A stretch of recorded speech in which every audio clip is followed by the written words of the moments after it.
Assalamualaikum warahmatullahi wabarakatuh. Alhamdulillah nahmaduhu subhanahu wa ta'ala hamdan yuwafi ni'amahu wa yukafi mazidah.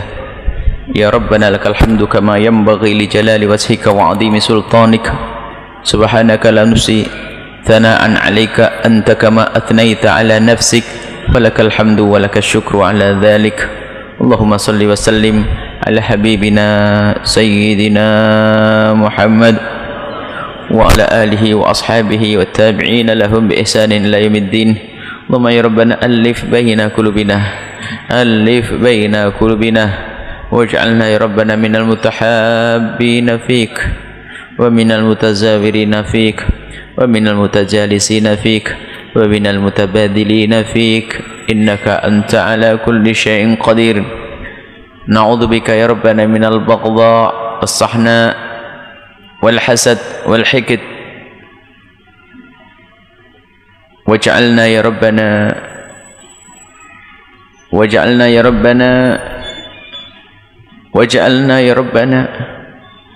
minal ladzina an'amta 'alaihim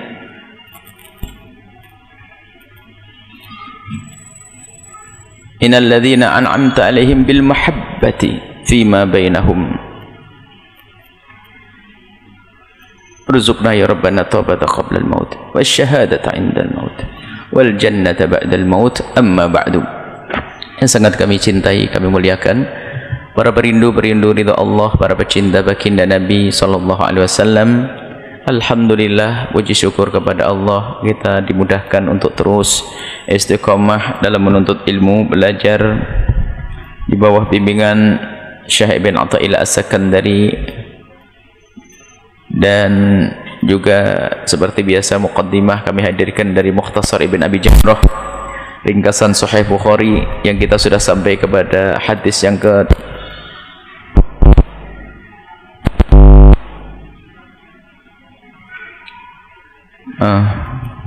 ada kelewatan hadisnya ya. An Anas radhiyallahu taala anhu,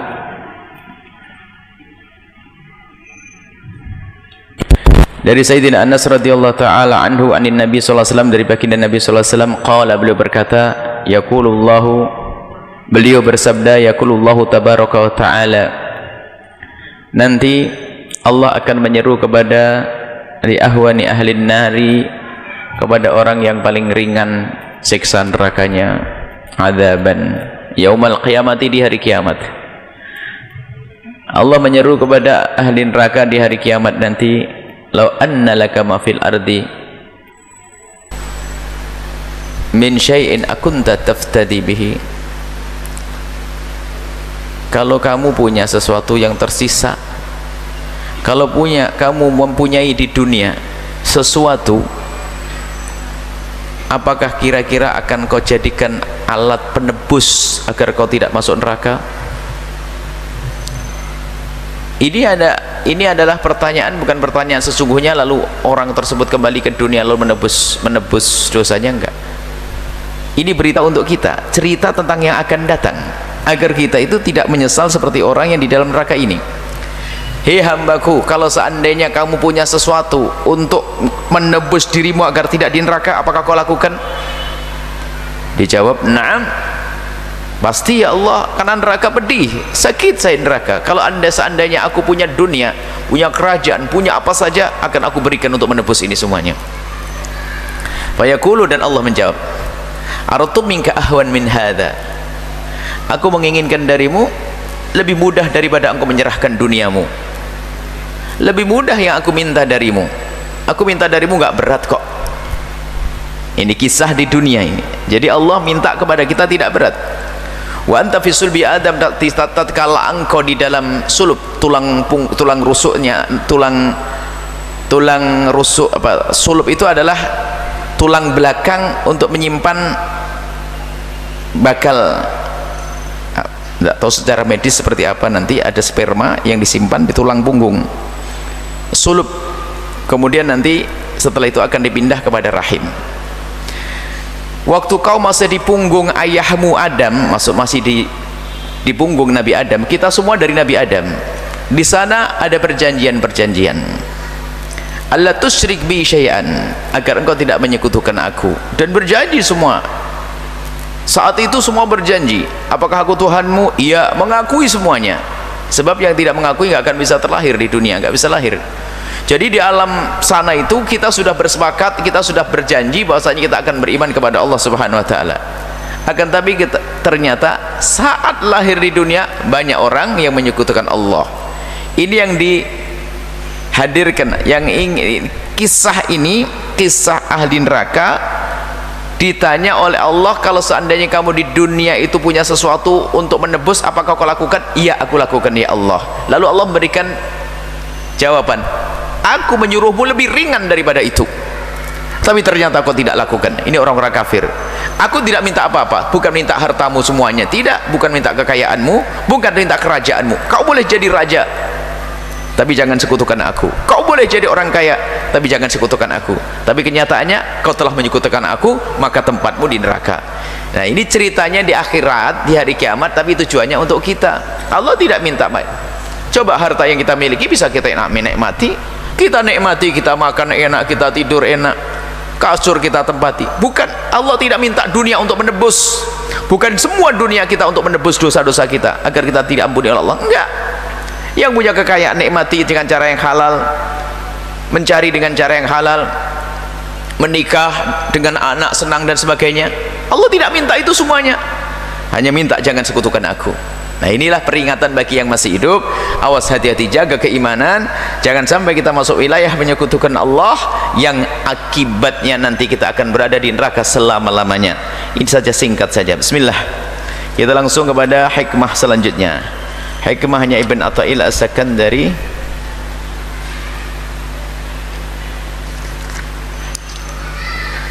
Qala al-musannif rahimahullah ta'ala, nafa'ana Allah bihi wa bi ulumihi fid darin amin, ila anqal la amala arja lil qabuli min amalin yaghibu anka syuhuduh wa yukhtaqar indaka wujuduh. La amala arja, tidak ada sebuah amal yang sangat diharap untuk diterima oleh Allah. Tidak ada amal yang lebih bisa diharap untuk diterima oleh Allah. Tidak ada yang lebih diharap melebihi daripada min amalin yaghibu anka syuhuduh, melebihi daripada amal yang sudah tidak masuk dalam pandanganmu. Maksudnya yaghibu anka syuhuduh, sudah tidak lihat. Nah, ini gambaran ketulusan. Makna sederhana begini, amal yang tidak ada amal yang mudah diterima oleh Allah melebihi daripada amal yang di saat kita melakukan kita tidak melihat amal itu lagi. Kalau kita melihat lagi, nah ini masih ngitung-ngitung amal. Makanya kalau beramal sudah lupakan, jangan disebut-sebut. Nah, itulah yang diterima oleh Allah. Jangan sebut-sebut, sudah, jangan ingat-ingat, sudah, jangan kau, aku sudah berbuat, selesai, aku serahkan kepada Allah. Itulah amal yang diterima oleh Allah. Ini makna globalnya seperti itu. Wa yuktaqar indaka wujuduh, dan engkau merendahkan amal itu di matamu sendiri. Wujudnya amal padamu engkau rendahkan.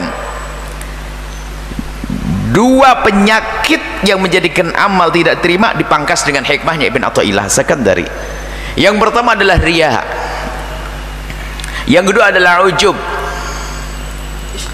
Riya itu engkau selalu ingin menyebut-nyebut amalmu, ingin kau lihat amalmu lalu kau perlihatkan kepada orang, itu riya. Yang satu lagi ujub, ingin membesarkan amal di matamu sendiri. Ini hasil karyaku, aku sudah sholat, aku akhirnya masuk wilayah ujub, berbangga dengan amalnya. Dia tidak sadar bahwasanya amal itu bisa dia lakukan karena Allah. Maka ini dua-duanya menjadi tidak dilakukan. Maka agar bisa diterima oleh Allah, dalam bahasa yang sering kita dengar adalah harus bebas dari riya, bebas dari ujub. Baik, sekarang kita akan coba jelentrehkan begini. Orang yang tingkat keikhlasannya masih rendah, ibadahnya ibadah kelas dasar, belum kelas tinggi, itu biasanya beramal sedikit saja sudah, wah aku sudah alhamdulillah, masya Allah aku sudah bisa. Nah ini kelas rendah. Alhamdulillah tahajud, masya Allah, wah puasa. Nah ini orang kalau sudah pangkatnya mulai tinggi lagi, ya Allah, ya Allah, semalam aku hanya dapat sebegitu ya Allah, padahal telah kau beri kenikmatan aku sehat. Itu ada orang sakit saja bisa 10 rakaat, kenapa aku cuma 6 rakaat ya Allah? Nah sudah mulai beda kan. Nah, ini pangkatnya sudah tinggi. Dengan yang pertama tadi, wow sudah, siapa dulu nih, saya kok tahajud biasa, sudah setiap malam saya puasa enteng, sudah 20 tahun puasa Senin Kemis. Wah hebat, masya Allah. Tapi kalau sudah mulai pangkatnya tinggi, amalnya itu menjadi rendah di matanya. Ya Allah, apa yang aku lakukan tidak sebanding dengan nikmat yang kau berikan kepadaku ya Allah. Apa yang aku lakukan ini nggak ada apa-apanya, dan juga apa yang aku lakukan juga darimu ya Allah. Aku bisa sujud, engkau yang menjadikan aku bisa sujud. Aku bisa mengambil air wudhu, engkau yang mudahkan ya Allah. Nah ini pangkat tinggi. Makanya kalau sudah dikit-dikit gampang membesarkan amalnya, nggak diterima oleh Allah nanti. Akan tapi ahli, orang sudah pangkatnya tinggi, dia beramal banyak pun masih merasa kurang, dan takut tidak diterima oleh Allah Subhanahu wa taala. Takut, ya Allah, sudah beramal baik masih dikoreksi lagi, ya Allah, aku sudah melakukan sholat, akan tapi aku lupa ini bajuku dari mana ini ya Allah. Ya Allah, aku mendapatkan baju ini, bajunya dipikir halal wa haram. Mau ibadahnya banyak, umroh pulang pergi, rebutan waris, gak sadar dia mau kemana dia. Sudah begitu merasa sudah punya surga, Masya Allah, umroh penghapus dosa, umroh penghapus dosa. Nah ini tingkat. Makanya dikatakan bin Athaillah Sakandari, semakin seseorang itu melihat amalnya itu kecil, semakin mudah diterima oleh Allah. Yuhtaqarri wujuduhu, kecil, ya Allah, ya Allah, belum pantas aku ya Allah. Dan setiap saat kita mengadu kok kepada Allah, kita tahu kita diperintahkan oleh Allah untuk beribadah, melakukan sholat, puasa dan sebagainya, itu perintah dari Allah, sehingga kita pun ikrar dengan seyakin-yakinnya bahwasanya kita tidak boleh menyembah kecuali kepada Allah. Iyyaka na'budu, jelas. Akan tapi kita pun harus sadar bahwasanya seorang hamba tidak bisa meletakkan jidatnya ke tanah untuk sujud sekali saja kecuali itu rahmat dari Allah. Maka bergegaslah seorang hamba yang sadar memohon kepada Allah, wa iyyaka nasta'in, kepadamu lah aku memohon pertolongan agar aku bisa berinfak, agar aku bisa berderma, agar aku bisa sujud, agar aku bisa puasa. Nah ini pangkat. Kemudian harus diperlebar lagi pemahamannya bahwa semua amal baik yang kita lakukan ini ternyata permulaan kebaikan adalah dari Allah. Allah memandangmu dengan kasih sayangnya, maka Allah berikan di hatimu keinginan untuk melakukan kebaikan. Maka di saat kita bisa berbuat baik pun bukan kita minta, ya Allah aku sudah nyembah kepadamu ya Allah, bukan begitu. Akan tapi di saat seorang hamba melakukan kebaikan, yang ada di dalam hatinya adalah puji syukur, ya Allah, yang menjadikan aku seperti ini adalah engkau ya Allah, yang memberikan kemauan adalah Allah. Sehingga kalau kita mau hitung-hitung ibadah, nggak pantas dinisbatkan kepada kita. Kenapa? Semua sahabnya dari Allah kok.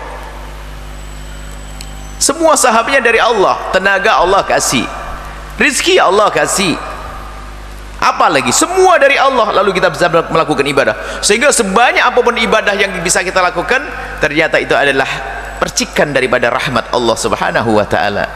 Maka nggak pantas lagi seorang hamba menisbatkan pada dirinya, ya sahabat dulu wong saya kok. Nah kalau sudah begitu masuk wilayah ujub, dan ujub itu nanti membuahkan, melahirkan penyakit-penyakit yang banyak.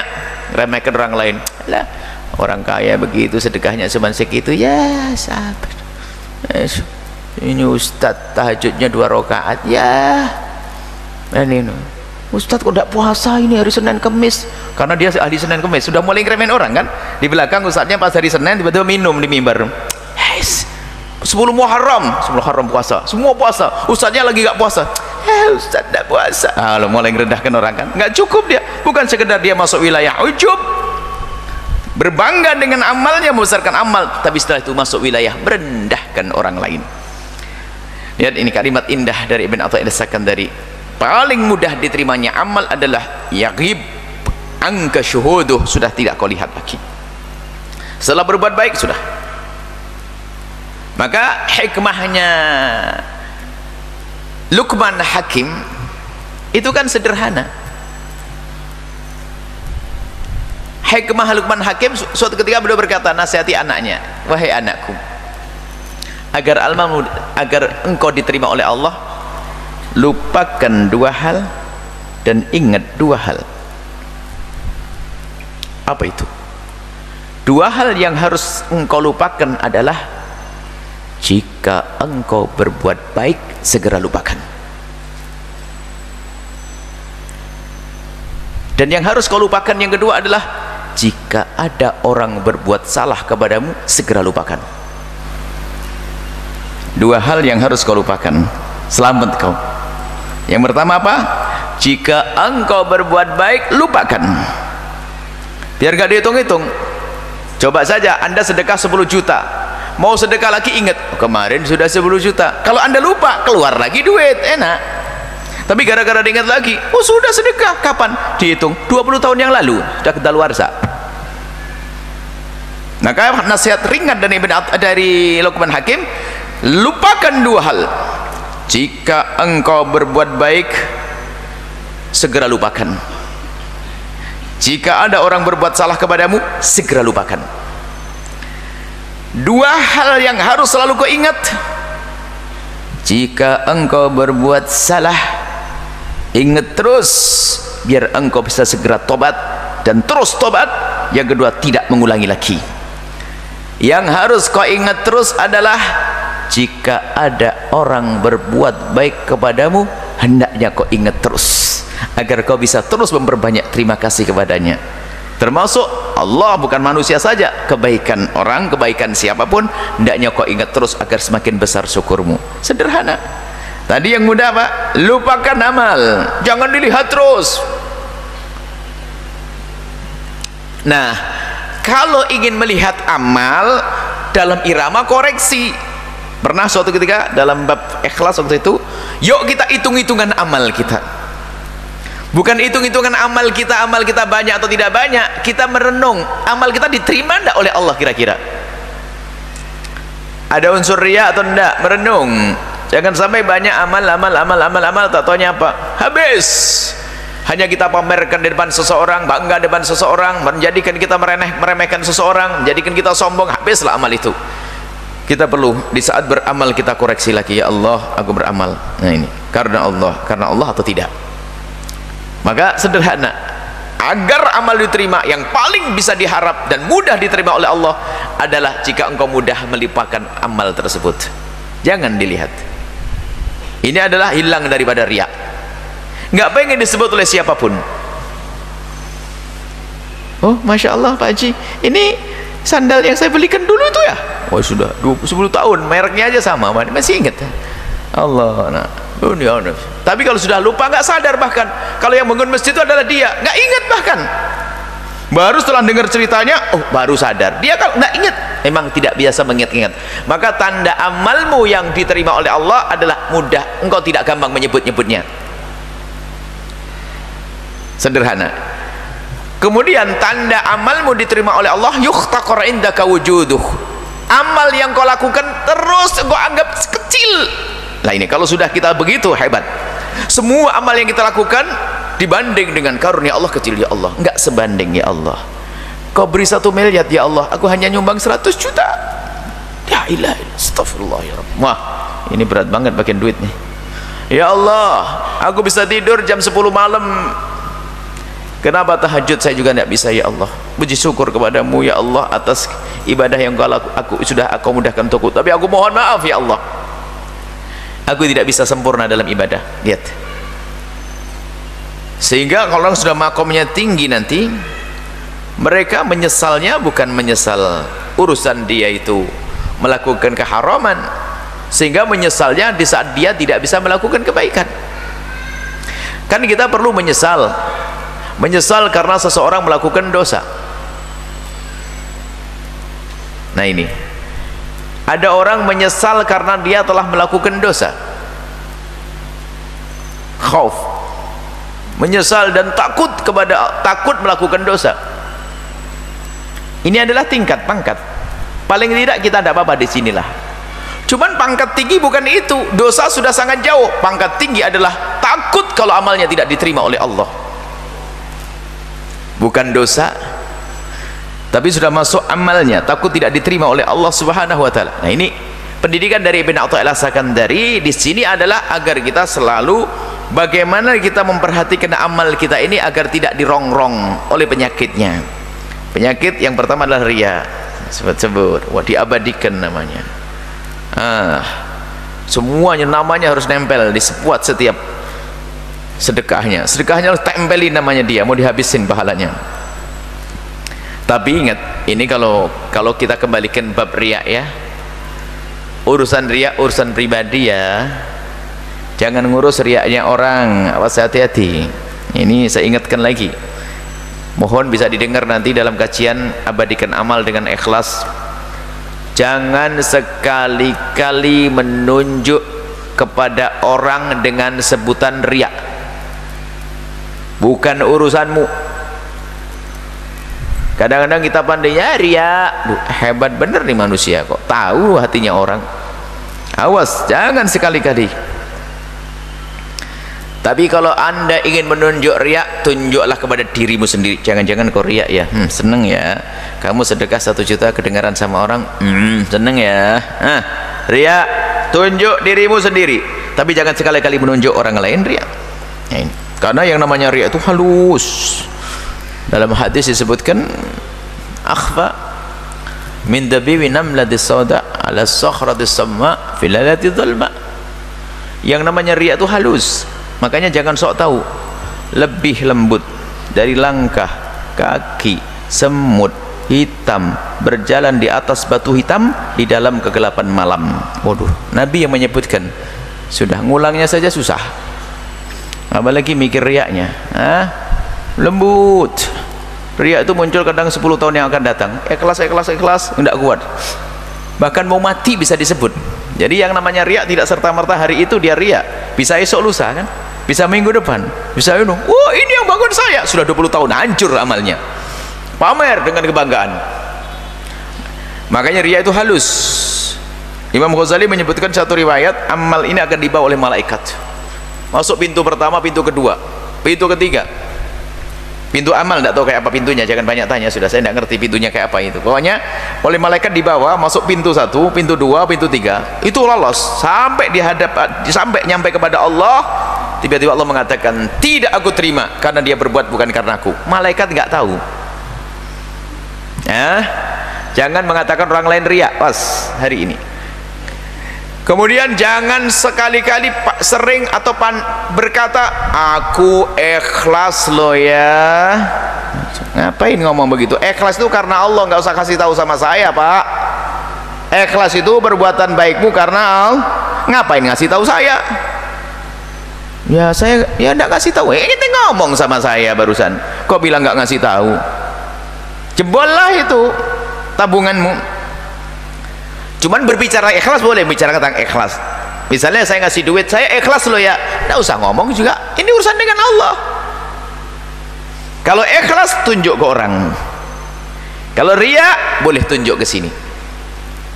Kita sering mendoa orang ya, riya gitu aja, pamer masjid aja pakai nama, urusan dia. Memang dari mana kita tahu kalau dia tuh riya? Loh, kok hebat banget, nggak malaikat kalah sama kamu? Bisa jadi dia itu menulis masjidnya itu adalah karena dia memerangi riya kok. Kok bisa memerangi riya? Bagaimana? Nulis namanya, tulis masjid. Hati-hati. Nah, saya sebutkan memerangi riya itu halus. Ada orang nyumbang masjid begini, nyumbang masjid. Cuman pakai aturan, nyumbang aja pakai aturan. Ini ada aneh. Orang zaman sekarang nyumbangnya aneh-aneh, pakai aturan. Hei pengurus masjid, apa sih? Saya mau nyumbang masjid, nyumbang ke sini, infak. Alhamdulillah. Tapi syaratnya apa? Syaratnya setiap Jumat harus diumumkan kalau Pak Haji ini nyumbang ke masjid, mau enggak?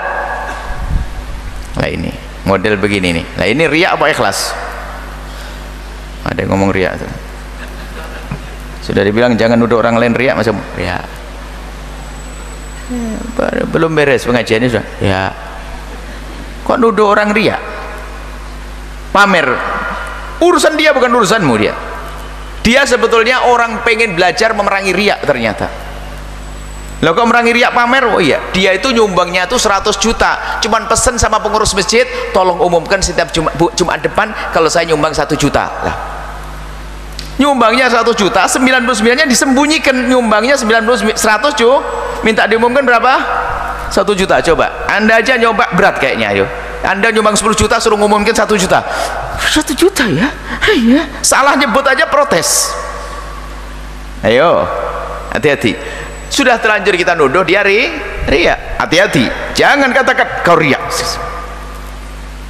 Kalau pengen nuduh riya nih, pangkatmu tinggi, merasa amalku belum diterima, ya Allah, jangan. Nah ini akan diterima oleh Allah. Kalau kita menuduh, kita takut kita amal tidak diterima, malah justru diterima oleh Allah. Dan jangan sekali-kali bener loh ya, saya bantu dia lillahi ta'ala ikhlas, tapi kok loh pakai tapi. Pasti kalau orang suka ngomong ikhlas tuh biasanya ada ujung-ujungnya, ada tapinya. Makanya jangan suka ngomong aku ikhlas. Dia ikhlas urusan dengan Allah, kau kabarkan kepada manusia semuanya, kasih selesai. Biarpun ketahuan orang, ya biarkan orang lihat kok, mana orang punya mata kok. Cuman jangan usah ngomong ini ikhlas loh ya saya, ini ikhlas loh ya saya. Nah biar amal diterima. Kalau sudah kita sering menyebutnya, maka bisa saja itu diterima. Karena apa? Menyebut amal bisa jadi kalau Anda kuat untuk apa? Agar ditiru oleh orang lain, atau ada tujuan untuk merangi riya tadi. Yang Anda sebut cuma 10 juta padahal Anda nyumbangnya berapa tadi? 100 juta. Ya, makanya jangan suudzon. Anda boleh menyebut amal. Anda boleh saat ini sedekah, saya akan sedekah ke pesantren Al-Baja 10 juta depan orang, biar yang lain niru. Cuman Anda pangkatnya tinggi, jangan-jangan 10 juta nggak diterima. Awas ya. Transfer 100 juta, nggak ada yang tahu. Nah ini baru hebat. Makanya kalau takut riya, jangan tidak beramal, bahaya itu. Anda boleh sholat depan orang 10 rakaat, Allahu Akbar. Bu, mohon maaf saya sholat dulu ya 10 rakaat, Allahu Akbar. Riya tanda ini sudah ngerti, tidak berani ngomong. Rupanya dia memerangi hawa nafsu, sampai di kamarnya dikunci. Tadi kau seneng ya sholat 10 rakaat dilihat calon mertua? Calon mertua yang lihat. Sekarang 20 rakaat di kamar. Cik, ayo, kalau tidak mau awas. Allahu Akbar, paksain 20 rakaat. Cuman kebanyakannya anak muda, tua juga ada kadang-kadang. Kalau sholat depan orang bisa panjang, apalagi depan calon mertua. Kalau kamarnya lagi, kalau di kamar bisa lap-lap super kilat. Ibn Athaillah As-Sakandari ngajak kita menyelesaikan masalah ini. Jangan selalu dihadirkan dalam ingatan kita tentang amal itu, akan masuk wilayah riya nanti. Dan jangan kau besarkan amalmu di matamu, akan tapi rendahkan amalmu. Jangan-jangan tidak diterima oleh Allah. Belum cukup ya Allah, masih kurang ya Allah. Kalau sudah begitu langsung diterima oleh Allah Subhanahu wa taala. Anda sedekah, iya kok cuma segini ya, padahal kok kurang. Lah ini selalu mengecilkan amal. Makanya wa yuhtaqar indaka wujuduh, akan rendah, kecil amal itu di hadapanmu. Kemudian setelah itu, agar semakin kecil amal itu di hadapanmu, katakan kepada dirimu sendiri, kau bisa sujud karena Allah, kau nggak punya apa-apa. Rakaat yang kau tegakkan, Allah yang kasih kesempatan kepadamu. Rizki yang kau sedekahkan, hei diriku, 1 miliar yang kau sedekahkan itu dari mana coba? Dari kerjamu kan? Kerjamu. Yang ngasih tangan siapa? Ayo. Yang ngasih mata siapa? Ayo. Yang ngasih ini siapa? Allah. Haknya ya Allah. Kecil sekali amalku di hadapanmu ya Allah. Diterima oleh Allah. Semoga Allah menerima amal kita, menjauhkan dari riya dan menjauhkan dari ujub. Ada riya, ada ujub, ada ikhlas. Riya membesarkan amal di mata manusia, ujub membesarkan amal di mata sendiri, ikhlas menyerahkan amal kepada Allah Subhanahu wa taala. Wallahu a'lam bissawab. Baik, syukron katsiran kami aturkan kepada guru kita semua, Buya Yahya. Mudah-mudahan apa yang telah beliau sampaikan dapat bermanfaat dan dapat kita amalkan dalam kehidupan kita sehari-hari. Amin amin ya rabbal alamin. Baik para hadirin, para hadirat, para orang tua kami, para pendengar dan juga para pemirsa dimanapun anda berada, selanjutnya kita memasuki sesi tanya jawab. Seperti biasa, sebelum kami memberikan kesempatan kepada para jamaah untuk bertanya, kami akan membacakan terlebih dahulu beberapa pertanyaan yang telah masuk melalui sosial media. Yaitu pertanyaan pertama datangnya dari Asril dari Ambon. Assalamualaikum warahmatullahi wabarakatuh. Buya, mau tanya, maaf, soal buang hajat. Bagaimana solusinya kalau kita di negeri non muslim, terus WC-nya ada dua jenis, duduk, WC-nya ada dua jenis, duduk dan jongkok. WC yang jongkok menghadap kiblat dan yang duduk menghadap selatan. Apakah haram kalau kita pilih WC yang jongkok? Terima kasih.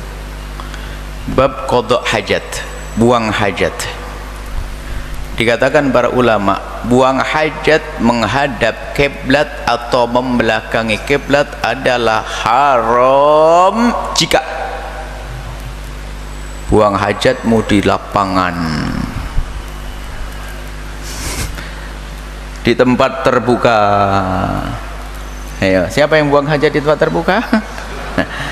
Nah, ulama menjelaskan, tapi kalau sudah tempatnya tidak terbuka, ada penutup, dan penutup ada jaraknya, ada penutup di kiri kanannya bangunan, maka sudah tidak ada haram lagi biarpun menghadap ke kiblat. Bahkan makruh pun tidak. Cuma adab, kalau anda buat jangan menghadap ke perasaan tidak enak, itu imanmu. Tapi hukum jelas tidak haram karena sudah ada temboknya. Makanya jangan sampai sok rumahnya orang kalau saja ngadap kiblat ngamuk-ngamuk, apa ini kiblat? Kamu yang salah, enggak haram kok ya. Ya, cuman di saat anda pengen buat rumah, tolonglah jangan dihadapkan ke kiblat. Sebab, tapi jelas ya, kalau sudah di dalam tempat yang tertutup, maka tidak ada keharaman, baik menghadap kiblat atau membelakangi, tidak haram. Bahkan kebanyakan ulama mengatakan makruh pun juga tidak. Cuman ketidaknyamanan, sebagian mengatakan kayak khilaful aula, nggak enak boleh, tidak enak bolehlah, tidak nyaman ya, karena tidak nyaman miringin sedikit aja lah supaya tidak ngepas ke sana. Cuman tidak haram, selesai. Anda boleh pilih yang duduk sama yang jongkok, suka-suka. Cuman jongkok adalah adab yang diajarkan Nabi, lebih sehat. Karena posisi jongkok, apalagi jongkok sambil jongkok, kemudian engkau duduk di tumit kirimu dan kaki kananmu kau tegakkan, maka itulah cara buang air yang diajarkan Nabi, dan itu ada kesehatan secara khusus. Yang pakai kloset duduk tidak pernah bisa mengamalkan yang itu, tapi ya sudahlah, nggak ada masalah. Ada sebagian orang yang tidak bisa jongkok, mohon maaf, mungkin sakit, kaki sakit, atau mungkin urusan badannya dan macam-macam. Allah maha mudah, tidak haram, jangan terlalu keras-keras deh. Wah, ini klosetnya duduk ya, kalau nggak duduk ya kamu ya jongkok aja di situ, nggak ada masalah, tidak haram kok ya. Jadi duduk tidak haram, cuman kalau pengen seperti yang diajarkan Nabi adalah anda jangan menghadap ke kiblat, hukumnya tadi sudah jelas. Kemudian caranya anda duduk di tumit kiri. Bayangin anda duduk di tumit kiri, kemudian kaki kanan, betis kanan diberdirikan. Nah, coba ya, seperti itu ya. Ya, seperti itu. Seperti itu adalah yang diajarkan Nabi SAW. Akan tapi itu ajaran untuk kesempurnaan. Suka-suka deh, pakai sila kalau bisa ya sila. Ya dah, suka-suka, hati-hati. Baik, seperti itu. Jadi duduk boleh, jongkok boleh. Baik. Tapi pun demikian kami tetap himbau agar bisalah semakin dekat dengan cara yang diajarkan baginda Nabi SAW. Sampai istinjanya pun kalau bisa pakai dua, tisu dulu baru air dua, kemudian setelah itu istinjanya dengan cara yang benar diajarkan Nabi, kesempurnaan. Baik, wallahu a'lam bissawab. Kemudian pertanyaan selanjutnya datangnya dari hamba Allah dari Bekasi. Assalamualaikum warahmatullahi wabarakatuh. Assalamualaikum warahmatullahi wabarakatuh. Buya, kami melihat berita di media beberapa orang Banser membakar bendera tauhid yang mereka rampas dari para santri yang sedang mengadakan acara hari santri. Banser mengklaim bahwa itu bendera HTI, maka membakarnya. Dalam beberapa kesempatan acara umum pun ketika Banser menemukan bendera tauhid, mereka melarangnya. Bagaimana ini hukumnya, Buya? Bukankah tidak semua bendera tauhid adalah bendera HTI? Bagaimana hukumnya membakar bendera tauhid dengan klaim untuk menjaga kalimat tauhid karena digunakan ISIS dan digunakan HTI? Baik, kita jawabnya itu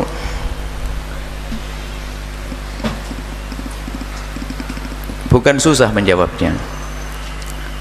Akademi ini media ini pelintir, akhirnya saya diadu, semuanya jadi musuh saya nanti. Ada Ansor, ada HTI, ada apa lagi? Wah, ini kalau saya jawabnya pleset nanti saya jadi musuh semuanya. Padahal semuanya saudara-saudara kita, negeri, bangsa, satu bangsa setanah air. Nah, ini hati-hati ya. Bismillah, semoga Allah menyelamatkan lisan saya. Kalau salah mohon maaf ya. Masalah bendera dulu ini ada beberapa tahapan jawabannya. Bendera, kalau warna itu ada warna putih, merah, kuning, warna biasa. Kalau Anda menginjak warna putih nggak ada masalah, menginjak warna merah nggak ada masalah. Tapi di saat menjadi bendera merah putih Anda injak, merendahkan martabat bangsa. Beda kan? Baik, masalah bendera itu ada maknanya. Baik, kemudian kalimat tauhid, kalau Anda menolak kalimat tauhid Anda kafir.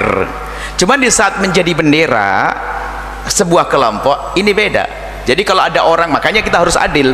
Jangan sampai tiba-tiba ada orang tidak setuju dengan bendera tauhid lalu dikatakan kafir, menolak tauhid. Jangan begitu dulu. Sebab yang ditolak bukan kalimat tauhidnya tapi bendera. Karena bendera ada makna di balik itu semuanya. Supaya kita adil ya. Jangan kita serta-merta wah tauhid kok kau tolak, berarti kamu kafir, kok enak kamu. Jangan, tidak benar juga begitu. Jadi bendera itu ada makna. Kalau orang menolak bendera tauhid, kalau menolak tauhid pasti kafir, murtad dia. Tapi bendera, karena bendera itu menunjukkan kepada siapa yang punya bendera. Seperti merah putih adalah bendera kita. Cuman kalau ada kain putih Anda injek, ada kain merah Anda injek, nggak ada masalah. Kain merah di sana, tapi di saat menjadi bendera salah Anda. Kalimat tauhid kalau Anda tolak keluar dari iman. Tapi di saat menjadi sebuah bendera tinggal yang punya siapa, kan begitu. Jadi jangan serta-merta kalau ada orang menolak bendera tauhid langsung dikatakan menolak tauhid, nggak begitu. Dilihat dulu yang ditolak adalah makna benderanya itu. Kemudian satu masalah Hizbut Tahrir. Dia menyebut Hizbut Tahrir ya tadi ya. Hizbut Tahrir, saya bukan orang Hizbut Tahrir dan saya juga tidak punya permusuhan dengan hamba Allah. Saya tidak menjadi musuh, saya tidak ingin jadi musuh siapa-siapa. Baik, kemudian itu bendera Hizbut Tahrir misalnya. Kemudian setelah itu berarti permasalahannya adalah karena bendera itu miliknya Hizbut Tahrir, bukan masalah kalimat tauhid. Kita harus bisa bedakan masalah ini. Adapun Hizbut Tahrir, bagaimana tentang Hizbut Tahrir sendiri? Gini loh ya, semua dari kita mengajak menegakkan syariat Islam, itu sudah sangat cukup. Dan hendaknya semua umat beragama Islam seperti itu, menegakkan syariat. Kalau bicara tentang khilafah, entar dulu, karena kepresidenan juga sah kok dalam Islam tuh. Siapa yang mengatakan pemimpinan kepresidenan tidak sah? Pemimpinnya seorang muslim dalam sebuah negara, raja muslim pun adalah sah dalam sebuah tatanan negara. Bahkan kalau seandainya ada orang mengambil satu kepemimpinan dengan kudeta pun pada akhirnya juga sah. Kenapa? Kepentingan umat itu penting. Jangan sampai mengatakan sebuah kepemimpinan tidak sah lalu di dalam nanti terjadi peperangan. Akidah kita ahli sunnati wal jamaati, adanya seorang pemimpin itu harus. Kalau tidak ada pemimpin akan terjadi perang keluarga nanti. Semua pengen jadi raja. Makanya wajib patuh kepada pemimpin kapan? Di dalam hal-hal yang tidak haram. Kalau haram nggak boleh patuh siapapun dia. Cuman kita bicara tentang keabsahan di negeri ini, sah. Presiden adalah pemimpin negeri ini adalah sah. Dan kita tidak boleh keluar. Siapapun presidennya, pokoknya dia adalah ahli iman, la ilallah. Cuman di sana ada sifat presiden. Presiden atau pemimpin itu ada sifatnya. Ada yang soleh, ada yang toleh. Ada yang baik dan tidak baik. Yang baik aman. Yang tidak baik, bukan kita buat negara baru. Kalau presidennya tidak baik, bukan kita buat negara baru atau khilafah baru, enggak. Kalau tidak baik, dua pilihan. Suruh dia baik atau diganti yang baik, selesai. Bukan kita membuat sesuatu yang baru lalu saya membuat al-bahjah, membuat negara baru, nggak boleh begitu. Itu akan terjadi peperangan. Tetap negaranya sah, karena pemimpin yang nggak baik ya suruh baik atau diganti dengan yang baik, selesai, supaya ada tidak berlebihan. Makanya masalah khilafah itu, apa maksudmu dengan khilafah? Khilafah itu adalah maknanya adalah kepemimpinan yang ngurusi rakyat, pemimpin yang ngurusi rakyat, imam dalam bahasa fikih kita. Dan imam pun ada imam fajir. Bahkan begitu pentingnya menjaga umat ini sampai dalam akidah Ahlussunnah wal Jamaah. Kalau seandainya imamnya fajir, la yajuzul khuruj, kita tidak boleh keluar membuat negara baru untuk melawan imam, nggak boleh. Tetap namanya bukhot. Begitu pentingnya dijaga kesatuan bangsa ini. Cuman kalau ada misalnya pemimpin nggak benar, nah ini tugas bersama, bukan harus membuat negara baru. Akan tapi ayo dibenerin atau diganti, dicopot, kan ada aturannya. Kemudian cara mencopotnya ini Islam nggak Islam, ini babnya beda. Ini demokrasi atau desa, ini babnya beda. Bahkan lihat, mengambil kepemimpinan biarpun dengan kudeta, kalau sudah jadi awas jangan dilanggar. Kenapa? Dia akan menghancurkan umat nanti. Biarpun dengan kudeta maka akan sah pada akhirnya, karena dia sudah punya power, punya kekuatan. Kalau dikatakan tidak sah, nanti akan tambah gonjang ganjing, rakyat tambah hancur. Imam fajir, imam jahat, itu harus kita benahi, membuat perubahan. Itu tugas kita lah. Menegakkan syariat oke lah. Kalau masalah khilafah, ntar dulu apa maksudmu dengan khilafah di sini. Tapi kalau menegakkan syariat, harus menegakkan syariat. Nah, di dalam irama menegakkan syariat ini kita perlu bagi. Syariat itu ada hukum itu ada tiga, gampangannya seperti itu. Ada hukum farad, hukum qadha, hukum imamah. Lah, jangan buru-buru ngomong hukum imamah, ini kelas tinggi. Ntar dulu, hukum farad, hukum tentang dirimu sendiri. Jangan bicara amar ma'ruf nahi mungkar urusannya dengan negara.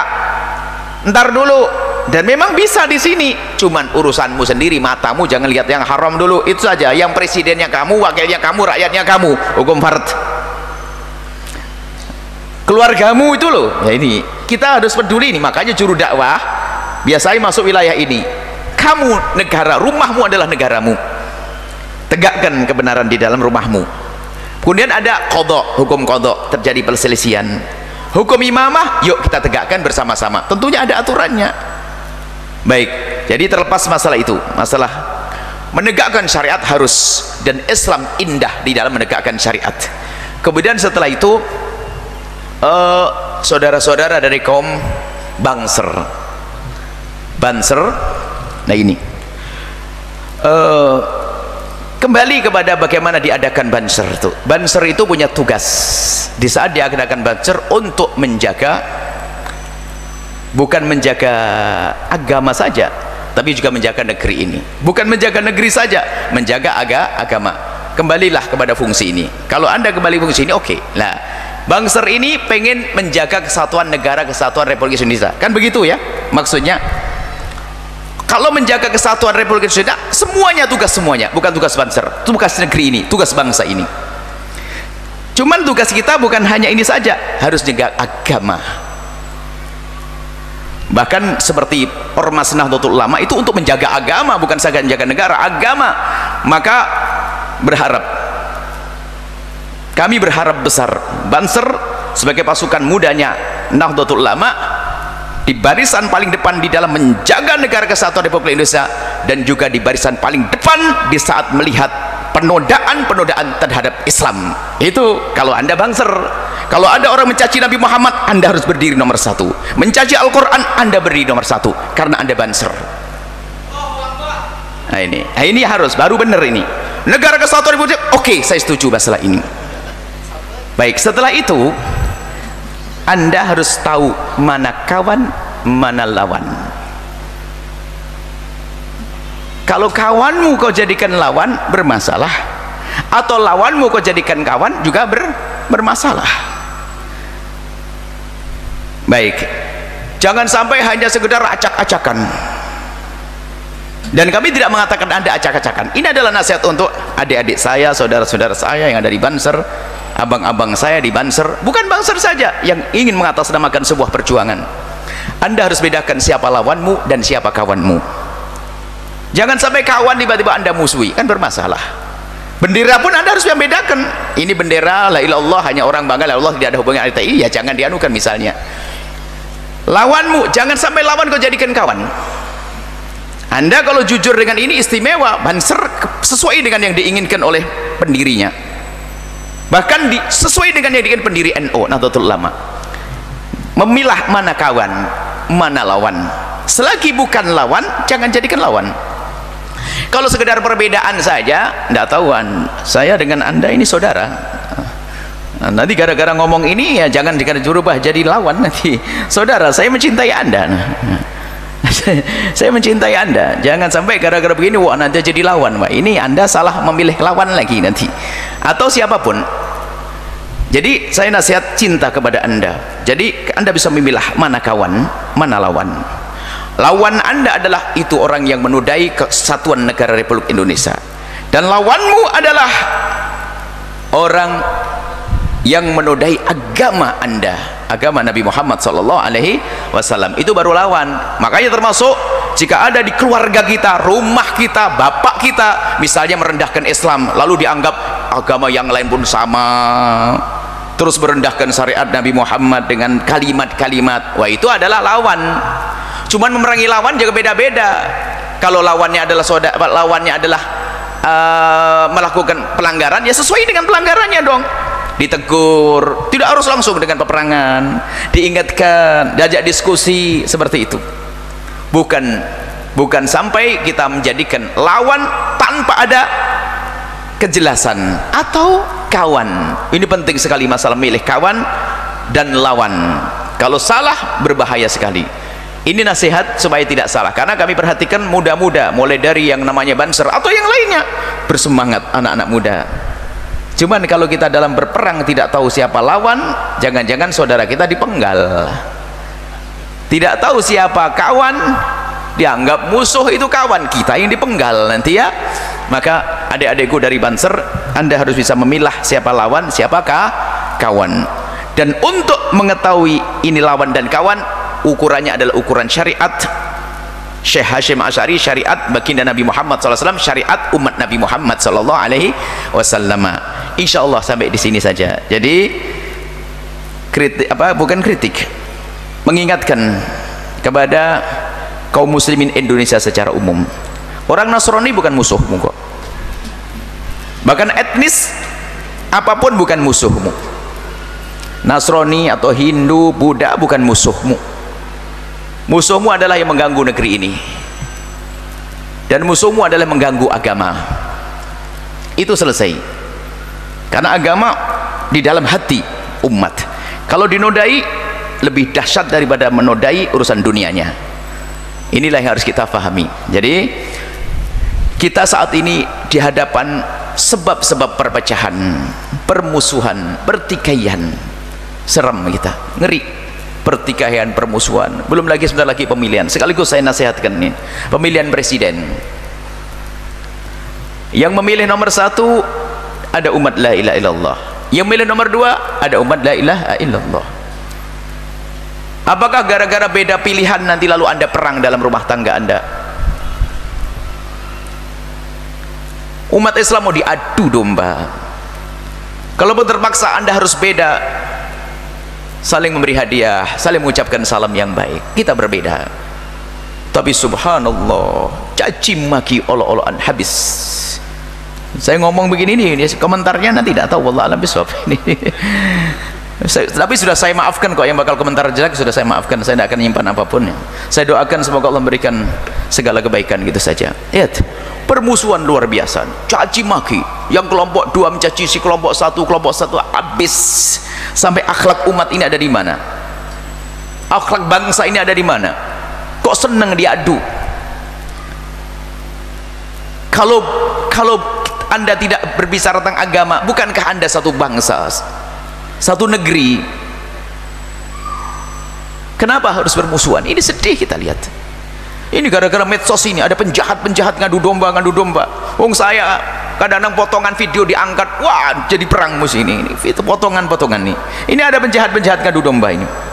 Lah kalau sudah banyak penjahat ngadu domba, Anda harus paham, itu saudaraku satu bangsa denganku. Lebih dari itu kadang itu satu agama denganku. Kenapa harus bermusuhan? Kenapa harus bermusuhan? Selesai. Gara-gara pemilihan ini, gara-gara ini. Semoga Allah menjaga hati kita semuanya. Jelas ya, insyaallah. Urusan bendera, Hizbut Tahrir, Ansor, semoga Allah menjaga hati kita. Wallahu a'lam bissawab. Baik, kemudian pertanyaan selanjutnya datangnya dari Budi dari Jakarta. Assalamualaikum warahmatullahi wabarakatuh. Assalamualaikum. Buya, apakah wudhu batal kalau kita berdarah atau diinfus? Berdarah di Indonesia madhabnya adalah madhab Imam Syafi'i. Keluar darah asalkan bukan dari dua lubang. Kalau keluar darah di lubang depan atau lubang belakang, lubang buang air itu, maka batal. Tapi selain daripada lubang itu, maka di dalam madhab kita Imam Syafi'i, keluar darah biar sedikit atau banyak tidak membatalkan wudu, bekam pun tidak membatalkan wudu, kecuali mungkin Anda pernah mendengar, kayaknya ada pertanyaan itu pasti pernah ada yang ngomong, kecuali Anda itu ikut madhab Imam Hambali, Imam Ahmad bin Hambal, itu ada pendapat di sana bahwa kalau keluar darah banyak maka batal wudunya kayak bekam.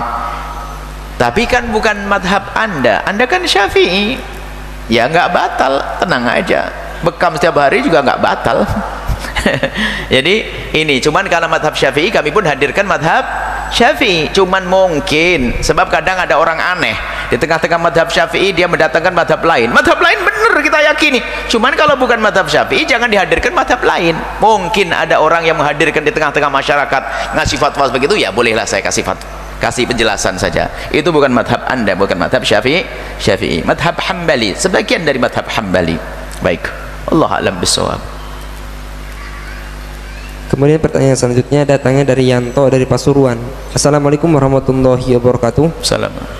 Saya mau nanya kepada Buya, karena saya mati kutu saat ditanya oleh orang-orang Katolik.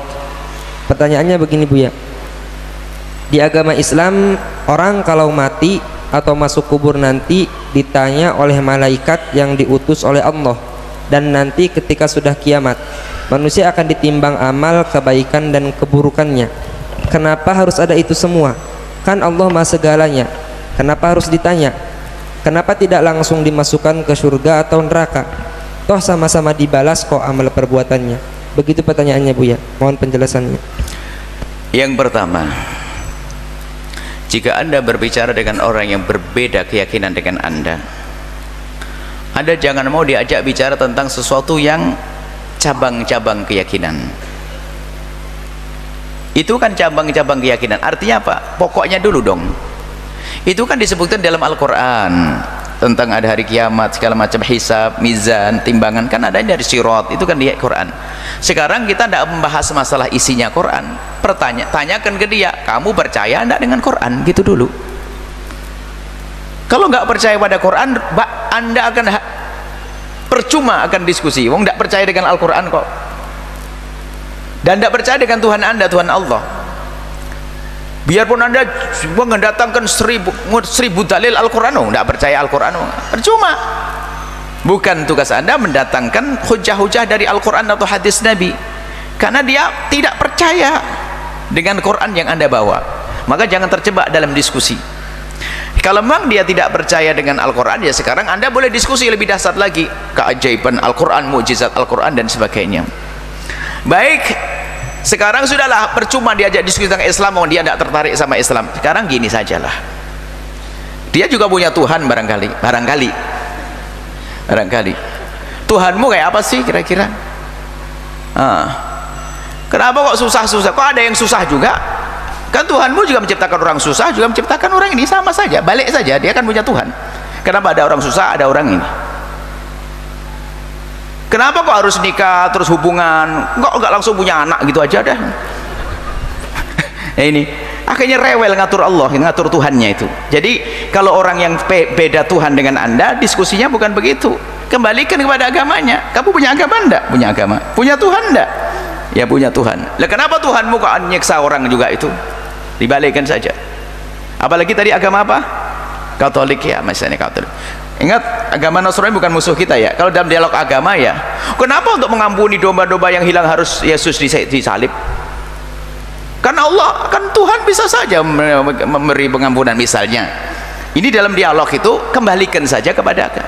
Agama punya keyakinan. Berbeda-beda tentu ya keyakinan di agama Nasrani, Yahudi dan Islam. Jangan Anda masuk wilayah lain. Kalau dia dengan kacamata Nasrani memandang Islam ya salah. Sama kacamata Islam memandang Nasrani juga salah. Beda kitab suci, beda ini. Kalau mau diskusi tentang keimanan nanti bab ketuhanan mana yang benar?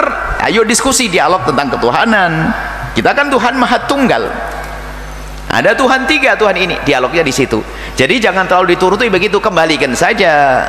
Sebab semua hujah, semua pertanyaan itu bisa dikembalikan dari yang bertanya. Kebenaran itu akan dijawab oleh dia sendiri.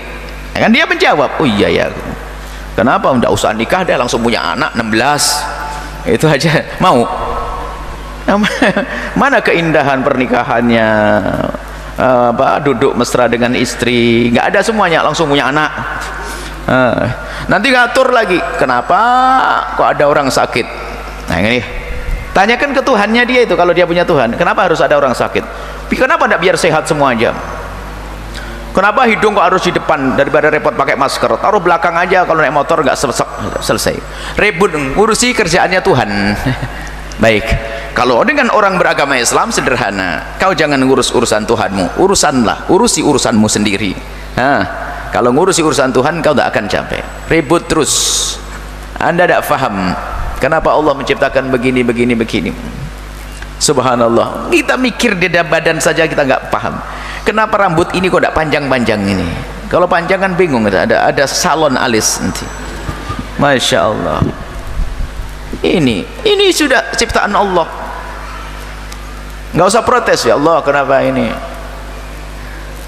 nggak panjang ya Allah, kenapa ini mau protes macam-macam. Nah, subhanallah, ya Allah yang maha tahu. Baik, jangan banyak tanya hal-hal kayak gitu ya. Kalau dia bertanya tentang, kemudian Allah bercerita di dalam Al-Quran tentang hari akhir perjalanan.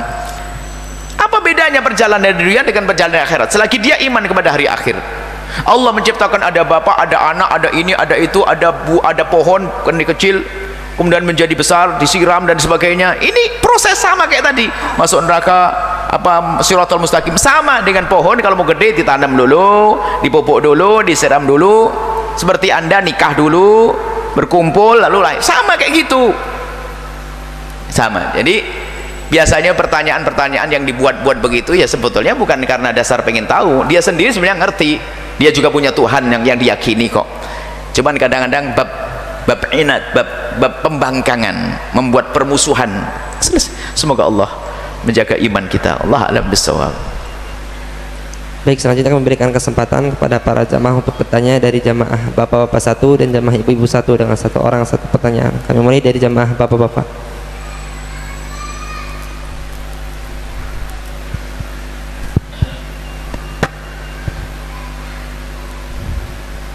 Bismillahirrahmanirrahim.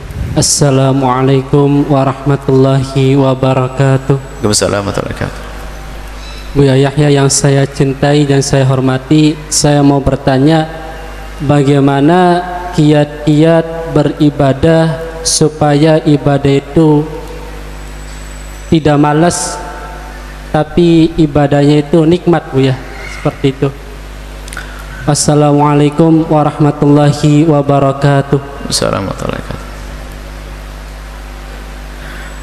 Di dalam ibadah ada ladzatul ibadah. Kapan seseorang menemukan kelezatan di dalam ibadah? Itu diceritakan oleh para ulama perlu proses, enggak serta-merta. Dan yang namanya kekhusyuan dan kelezatan itu karunia, nikmat dari Allah. Biarpun orang pura-pura khusyuk belum tentu khusyuk. Allah ingat toko, ingat banyak. Bukan jaminan itu. Kelezatan Allah titipkan di hati. Itu ada hubungannya dengan namanya iman. Ladzat, kalau sudah iman semakin kuat, kelezatan semakin ada. Iman itu ada hubungannya dengan keyakinan. Keyakinan. Kenapa kok Anda setiap pagi ke kantor kerja, pulang sore, setiap hari lagi jam 5 berangkat, pulang jam 4? Kenapa? Yakin bos ngasih gaji, gitu kan? Ya, yakin bos ngasih gaji. Kalau bos yang nggak ngasih gaji gimana? Nggak mau kerja. Apakah Anda sudah tidak yakin kalau Allah ngasih pahala? Nggak yakin kayaknya ya. Lah kalau yakin, Anda perlu tidak dengan pahala? Perlu. Loh, kenapa kok tidak berbuat baik? Ya karena urusannya dengan keyakinan keropos. Memang Allah hari ini ngasih, besok enggak. Hari ini tahajud rajin, besok enggak. Oh, besok libur, Allah ngasih kan itu. Nah, maka kembalikan kepada urusan keyakinan. Maka membangun keyakinan itu. Dan keyakinan itu dibangun dengan dua cara. Dialog akidah, iya, itu untuk memahamkan agar mantap. Setelah itu bukan dengan itu. Kata Imam Ghazali, dengan memperbanyak zikir, membaca Al-Quran. Zikir, membaca Al-Quran. Ala bi dzikrillahi tatma'innul qulub. Dengan berzikir akan tenang hati. Baca Al-Quran, kata Imam Ghazali. Menguatkan iman dan baca Al-Quran dan banyak berzikir. Di setelah nanti muncul kelezatan, menyebut nama Allah, zikir. Sudah. Praktekkan seperti itu, nanti akan ketemu sendiri. Karena namanya kelezatan dalam hati itu nggak pura-pura. Orang pura-pura bahagia, orang susah ya tetap susah. Biarpun dia senyum, bibirnya dikasih baut biar senyum terus, ya susah. Urusan hati. Selesai ya, keimanan. Bangun keimanan. Gimana bangun keimanan? Kata Imam Ghazali, perbanyak baca Al-Quran. Imam Ghazali sebenarnya Imam Ghazali pada akhir hayat beliau mengingatkan agar orang-orang kalau ingin belajar keimanan, sudahlah jangan berbanyak dialog debat. Padahal beliau jago debat, jago dialog. Terakhir dalam risalah Qudsiyahnya beliau mengatakan bahwa memperbanyak membaca Al-Quran dan berzikir itu adalah cara yang paling jitu untuk menyejukkan hati. Itu saja, berbanyak zikir, nanti Allah berikan kelezatan. Allah a'lam bissawab. Dari jamaah ibu-ibu.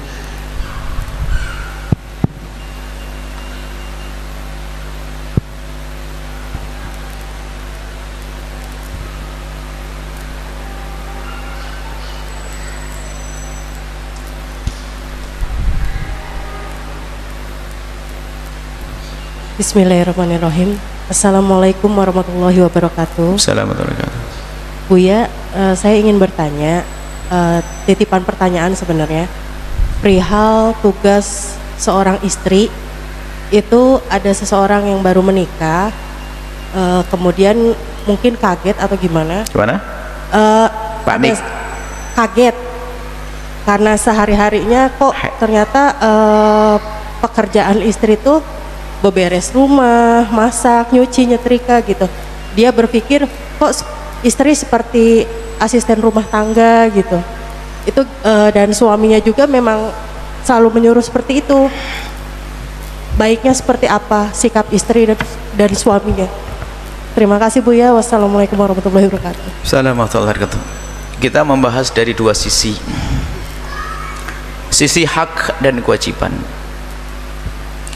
Kalau bicara tentang hak dan kewajiban seorang istri dan apa hak seorang istri. Satu. Yang kedua adalah masalah cinta dan kasih sayang dan keindahan. Kalau sudah bicara cinta itu hak dan kewajiban sudah lebur, hampir nggak ada. Sudah masuk wilayah lebih agung lagi, makom cinta. Kalau Anda masih bicara hak dan kewajiban, Anda rendah, belum masuk wilayah cinta.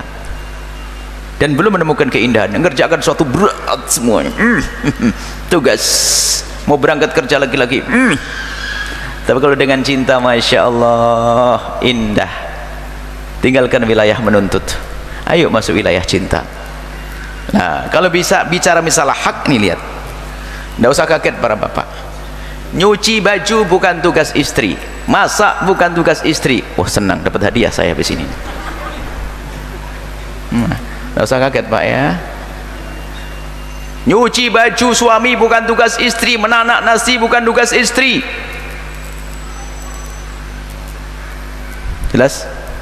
cuman keterlaluan kalau ada istri tidak mau menyucikan baju suaminya. Nah, hidup nggak perlu tuntut-tuntutan ini Pak, sama-sama kita. Saya dapat hadiah dua-duanya nanti. Baik, cuman ada suami kadang gini, pekerjaan ini yuk kerjakan. Memang ada pemilahan. Memang biarpun bukan pekerjaan istri, bukan berarti istri harus lepas tangan. Mana pengabdian, mana cinta, mana kasih sayang. Oh, Anda saja bisa menolong tetangga untuk mencucikan baju, tiba-tiba tetangga melahirkan, nggak ada yang nolong, Anda bisa mencuci bajunya. Kenapa suami tidak bisa mencuci baju suami? Ada apa dengan hatimu? Gitu loh Mas. Makna keindahan di mana ini? Cuman hei para suami, hatimu di mana? Sudah suamimu, istrimu hamil tua, punya anak dua kecil-kecil, hamil tua, dua anak kecil-kecil dua. Suruh nyuci celanamu tebel-tebel begitu ya, kasihan dong, bantu dong. Nah ini, jadi yuk kita tolong menolonglah. Kalau bicara tentang hak itu khawatir ujungnya nggak enak tuntut menuntut. Bukan kerjaan saya kok.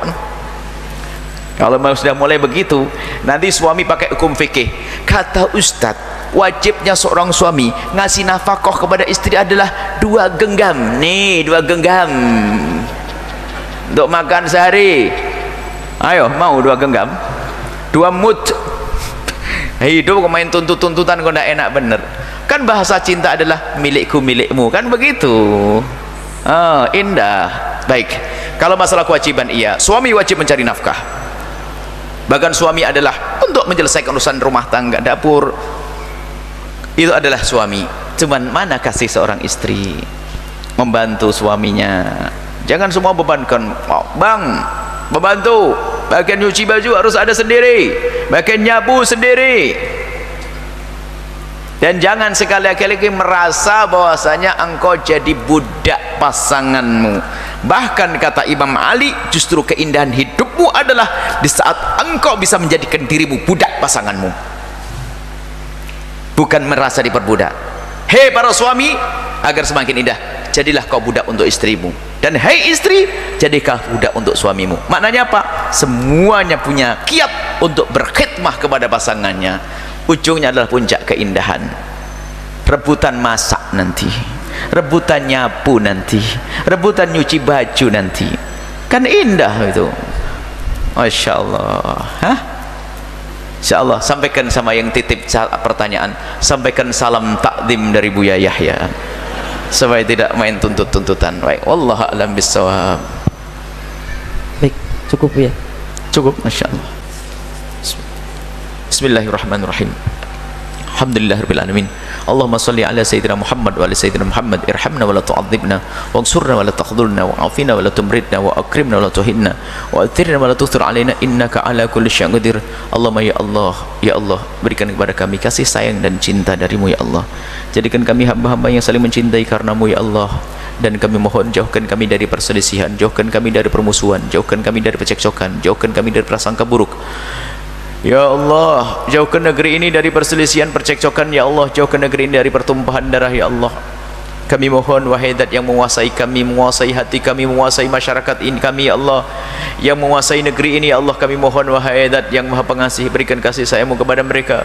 Jauhkan kami dari fitnah ya Allah. Jauhkan kami dari menfitnah ya Allah. Jauhkan kami dari difitnah ya Allah. Jaga hati kami dan hati mereka semua ya Allah. Jadikan kami hamba-hamba yang saling mencintai karenamu ya Allah. Ampuni orang tua kami dan guru-guru kami, berikan kasih sayangmu kepada mereka ya Allah. Dan kami mohon ya Allah, kami mohon ya Allah, kami mohon ya Allah, jaga anak-anak kami, jadikan mereka anak-anak ahli surga ya Allah. Dan kami mohon wujudkan keindahan dalam rumah tangga kami, suami istri yang saling mencintai karenamu ya Allah, dengan anak yang soleh solehah yang dibanggakan oleh kekasihmu Nabi Muhammad. Yang belum menikah, jaga kehormatan kemuliaan mereka, mudahkan mereka ya Allah untuk mendapatkan pasangan orang-orang mulia yang kau muliakan, yang menjadi sebab mereka mulia di dunia dan di akhirat. Jaga kami dari segala kemaksiatan ya Allah, jaga kami dari segala kemaksiatan ya Allah. Ampuni kami, ampuni orang tua kami, guru-guru kami. Dan kami mohon ya Allah, berikan kepada semua yang telah berjuang bersama kami segala ketulusan dan keikhlasan, kembalikan kepada mereka dengan segala kebaikan. Dan kami mohon ya Allah, berikan kepada kami, kirimkan kepada kami pejuang-pejuangmu yang tulus dan ikhlas, ahli surgamu ya Allah, yang bisa berjuang bersama kami ya Allah. Dan kami mohon ya Allah, jadikan kami bersama mereka ya Allah, ya Allah, ya Allah. Kami mohon ya Allah, makmurkan masjid ini dengan ahli-ahli surgamu, pesantren dengan ahli surgamu. Dan kami mohon ya Allah, yang sempit rezeki lapangkan dengan rezeki yang halal penuh berkah, yang sakit sembuhkan, yang punya hutang mudahkan kami dalam bayar hutang kami. Dan kami mohon panjangkan umur kami dalam ketaatan serta sehat walafiat. Dan kami mohon berikan kepada kami semua husnul khotimah. Kami mohon jangan cabut nyawa kami sebelum kau ampuni dosa kami. Jangan cabut nyawa kami sebelum kau ampuni dosa kami ya Allah.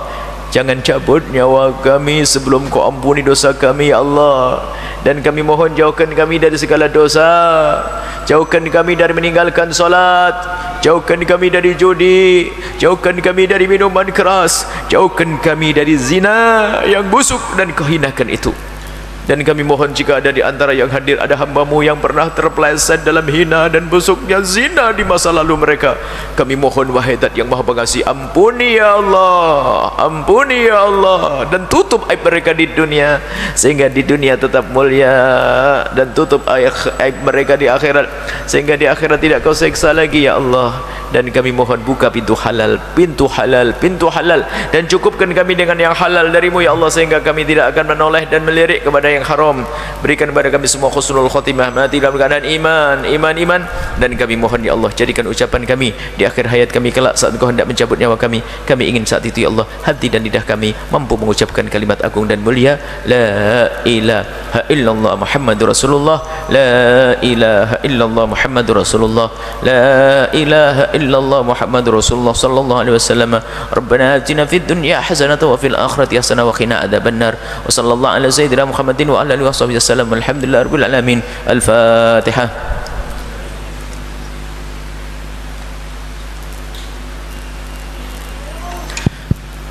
Mohon maaf, mohon doa sallallahu wabillahi taufiq hidayah. Assalamualaikum warahmatullahi wabarakatuh.